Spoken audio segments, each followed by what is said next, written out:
Hello, this is Robert Rickover at Body Learning, and my guest today is Imogen Ragone, an Alexander Technique teacher in Wilmington, Delaware. She's also a website designer, and we're engaged in a series of three conversations about using the Alexander Technique Constructive Rest position as a lab or laboratory for exploring Alexander Technique directing or directions. Uh, that was our first interview, which we've done. This interview is going to be using constructive rest as a lab for exploring the up with gravity process, and we'll talk about that in more detail. And then we're going to do a final interview on using the constructive rest position as a platform for moving. So it ceases being a pure position, but there's some movements that you can start exploring. So Imogen, welcome to the show. Good to be here. And Good to be back. good to have you back. I think probably we don't really need to describe constructive rest, maybe other than it's a lying down position where you're on a firm surface, your knees are elevated, there's a little support under your head. We described it in a little more detail in the first interview, and we're going to put a link to a site that has a lot of detail on it. So Yeah, we're going probably to a picture or two as pick a well. lot of pictures and videos and several, I think about 6 or 7 podcasts on the topic of constructive rest. So there's a lot of information on that. We're going to assume for this podcast that you uh, already know how to put yourself in the basic constructive rest position. And I guess we should say that nothing that we're going to talk about requires necessarily that you be an Alexander Technique student or have any previous training. These are all self-help tools. hmm And we're going to talk in this podcast about how one can use the up with gravity process while lying down. Do you want to describe the up with gravity process, Imogen? Sure. It seems like its inventor might do a better job, but No, but I'm do my trusting I'm best. trusting the So first the up serious with student. gravity process, as I understand it, starts with really identifying where your center of gravity is in yourself, typically in a more or less kind of upright position. Um, and using the knowledge of where that is to help you move and function. Right, exactly. That's using and we're going to put a link to a site that has a lot of information about that. So probably the listener would want to look into that in some spend a little time there. Um, some of the things we're talking about right now might seem slightly strange if you haven't looked into it. But as you say, it's identifying initially, say in standing or hmm sitting, where where gravity actually operates on you. That is, gravitational force. Uh, what it sees when it sees you is an infinitesimal spot about 2 inches below your navel, pretty much in the middle of you. There's hmm nothing there there's no joint there or anything that makes it easy to map. So typically, I found that it's very useful to use some simple imagery to access the location of hmm your center of gravity. And most of the work that's been done on center of gravity has involved sitting, standing, moving, that sort of thing. But it turns out that the constructive rest position is a wonderful place to explore the effects of that. Do you want me to start with that, or do you want to describe how you've used that? Um, sure. Why don't I can maybe start out. Okay. So even though when you're lying down, your legs, your knees are elevated, I think it's still useful to think of this place that would be your center of gravity if you were standing. Is that we're going Yes. to that same place, right, Yes. Robert? Technically, I mean, when you I bend mean, it your must have knees, changed a little bit, but for our intents absolutely. and When you purposes, we're bend kind of your going to more or less that same. Right. When you bend your knees, you are altering the position of your center of gravity a bit, but I think for all practical purposes, you can still use that roughly 2 inches or Hmm. three finger widths below your navel. I think that below your navel part is Is absolutely crucial Yes, I in all of agree. this. So, I mean, just starting out, just sort of identifying that place in yourself as you're lying down. And I think most of us, when we do constructive rest our hands on our body.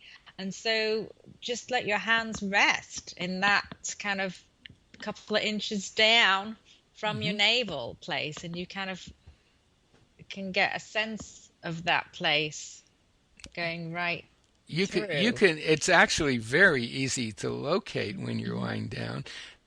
You could put a fingertip a couple of inches below your navel, or you could just place the palm of one or both of your hands uh, over that spot, having roughly the center of your hand be a couple of inches below your navel. So it makes it very easy to identify Hmm. the location. Bear in mind that it's halfway between the surface of your hand and the surface you're lying on, and it's exactly, of course, in the middle, side to side as well. That's where your center of Yeah. gravity is And I located. said the first thing would just be noticing if just kind of tuning into where that place is can start to shift things subtly. Absolutely, Hmm. it can certainly do that when you're standing, Hmm. and it And I can. think maybe when you're lying down, especially if Yes, you've not really thought about it before. exactly. Very few people, in my experience, have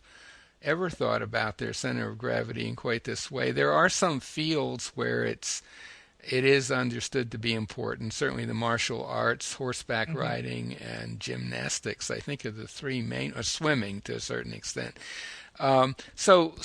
You can start by just locating it, and then you can start experimenting with moving it.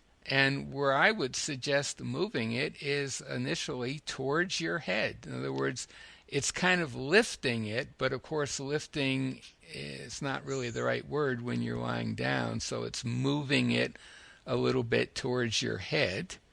And that means you're going to do a little work. You're going to notice a little firming, probably, of your abdominal muscles.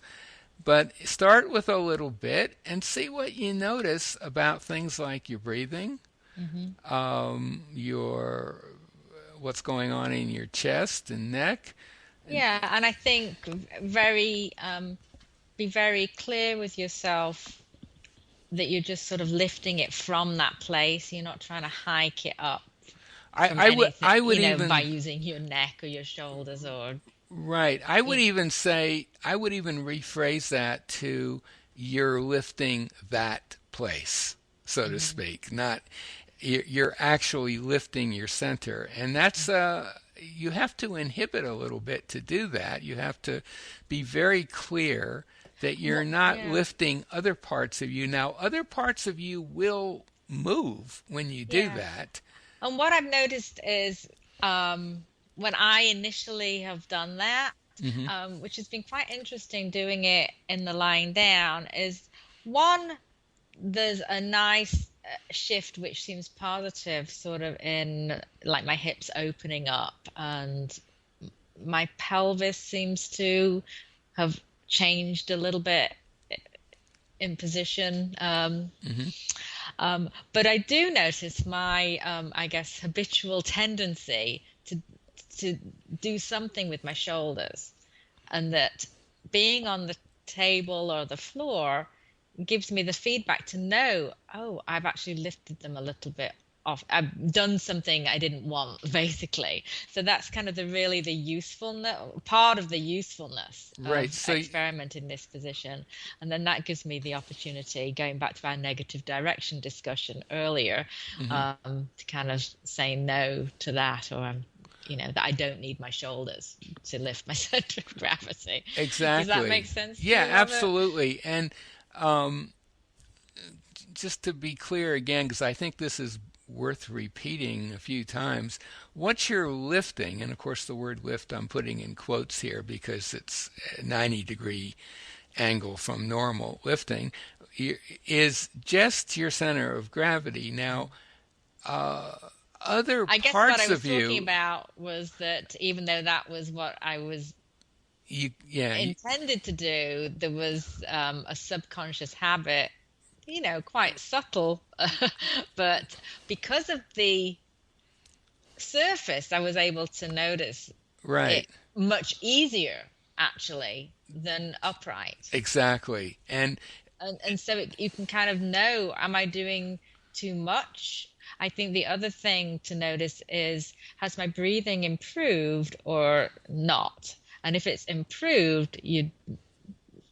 I'd be pretty certain that you're doing what you should be doing. But if you feel like it's got tight or restricted, or you're holding your breath, then you've added something that you don't need. Almost certainly, yeah. Yeah, And if you're lifting your center of gravity in the way we described, and you can start with very small lifts, very tiny absolutely. lifts, That's probably the best way and to probably start. that is the best. There will be movements that you will notice, quite possibly in your shoulders. I mean, there will be some little shifts that'll go on, and it's kind of takes a bit of practice to distinguish you lifting your shoulder or doing something with it Hmm. as opposed to I'm lifting my center of gravity and oh, look at that, my shoulder shifted a little bit on its Yeah. own. That's kind Yeah. of the So I'm not distinction that's saying that the important shoulder to, shouldn't move. I'm saying that I had noticed a tendency to add a right. little more than necessary. Right. So that lifting, you can experiment with beginning with a little bit, and once you become familiar with that, you could start increasing it. And uh, unless you have some injury or some oh, I suppose if you've had an operation on your back, you might want to be a little careful in how much you lift it initially, but you can certainly lift it a bit and notice the effects of that. And then it's really interesting after you've noticed the effects to let go of that lift. Hmm. And typically you'll catch yourself sinking kind of down into your habitual pattern. Your breathing will not be quite as free, and you can go back and forth, Hmm. and that Hmm. there's all kinds of experiments you can do, and we'll put a link to the page about Up with Gravity that explores a lot of this in standing and sitting, but everything that is there applies in its own way to using it when you're lying down. And the other thing about constructive rest as a really interesting lab to explore this in is the combining of lifting and using a negative direction. Yes, You want to talk absolutely. about And that's, that? to me, what makes it. Yeah, there's where the real Yeah. power comes Yeah. in. Do you want to talk about that a little bit from your experience? Well, yeah, I mean, kind of going on from what I was saying before about me noticing that I'd done a little bit of something extra with Mm-hmm. my shoulders. Mm-hmm. Even though I was noticing some nice effects in other places, neck and shoulders are my trigger area. um, but when I added a negative direction to the lift, such as I'm not compressing, then they just released, but the lift sort of remained. And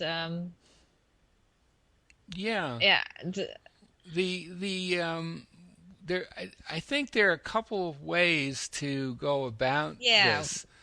You want me to describe the Sure, two sure. that at least that I've played around with? Hmm. You could start by just lifting your center of gravity a little bit, and of course you'll notice some, probably notice some firming in your abdominal area. You may notice some other shifts in your shoulders or your breathing, all the things that we've just talked about.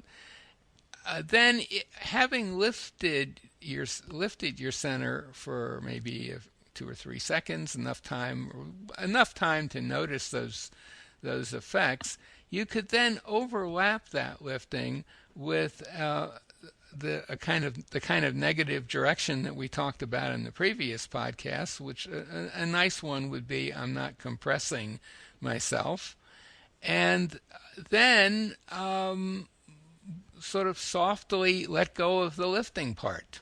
Yes, yes. And there you are. There may be a little shift when you let go of the lifting, but if you're clear, gently clear, that you're not compressing yourself, it's not going to be possible for you to go back to your old slightly compressed state. Yeah. It No, cannot happen. it's a very nice little sequence. Right. Yes. So that's, I think that's the way to start maybe, but Hmm. if a slightly more advanced process would be to start with, I'm not compressing myself, Hmm. and then add, you could say, I'm not compressing myself as I lift my center Yeah, a I little like bit, that a lot. and then and then Because when you let go that for of, me means I'm basically inhibiting those things that I didn't want to happen as I lift. you kind of short circuit the problems Yeah, that way. yeah. And then, of course, not compressing myself, I'm lifting my center, and then I could stop lifting my center, and there may again be a little shift at that point, but it's not going to be a very big one. And you can even experiment with doing a little lifting that way. I'm not compressing myself as I'm lifting. Let go of the lifting, hang out there for a little bit, and then do a little more lifting in the non compressing mode, so to speak, and you Hmm. can kind of ratchet it up. Um, Exactly. And I've you, noticed now that I'm sort of familiar with the process and my body and my mind understand what these things mean. I can think also something like I'm not pulling down my center, and yes, I immediately get a nice mhm. uh, change going You on. can.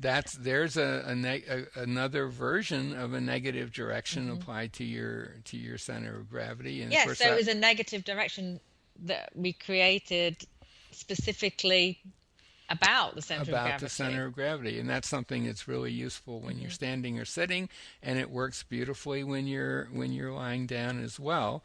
And I would say that the constructive rest position is a fantastic place to play with these things, but they work really well when you're lying in bed.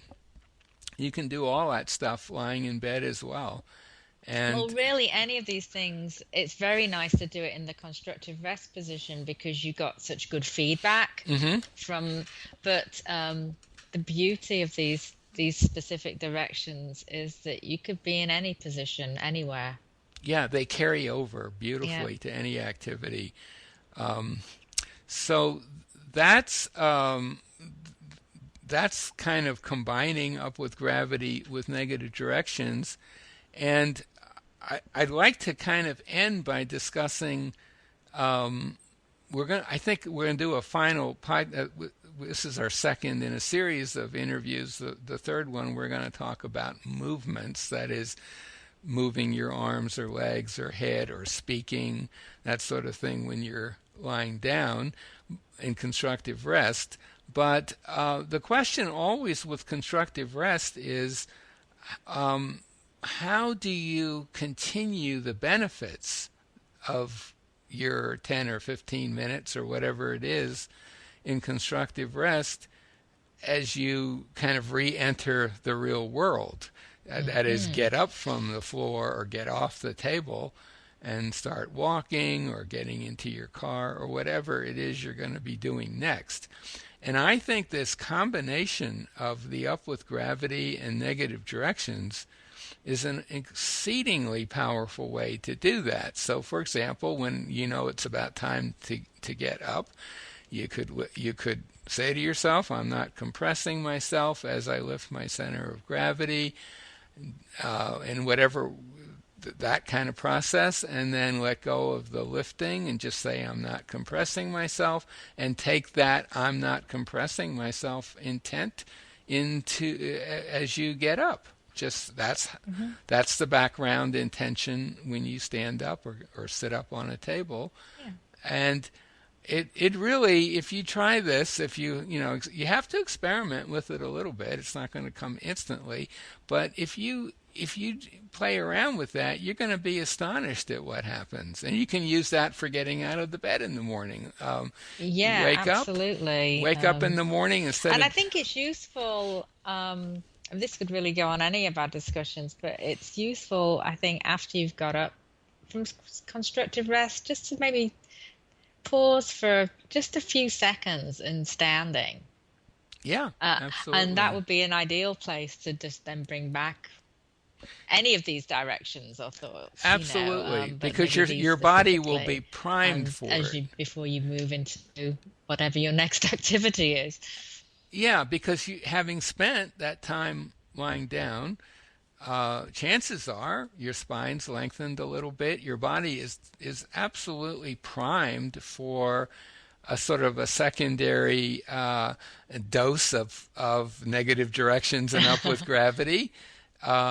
It's like an ideal time to just remind yourself of that, and then take that right into walking or whatever the next activity you want to do. Exactly, I think. Or if you're a singer, right into singing. Time, and I suggest you build in time, is just to kind of pause in standing for a few seconds and just take that into a little walking when you're just directing and conscious. So you're not just immediately jumping up from lying down to your next phone call or whatever that next task is that you have to do. You're integrating all the stuff into yourself in a different position that you can then easily take into walking or whatever. And I would say with a little practice, it doesn't even have to be 2 or 3 seconds. It can almost literally be a split second.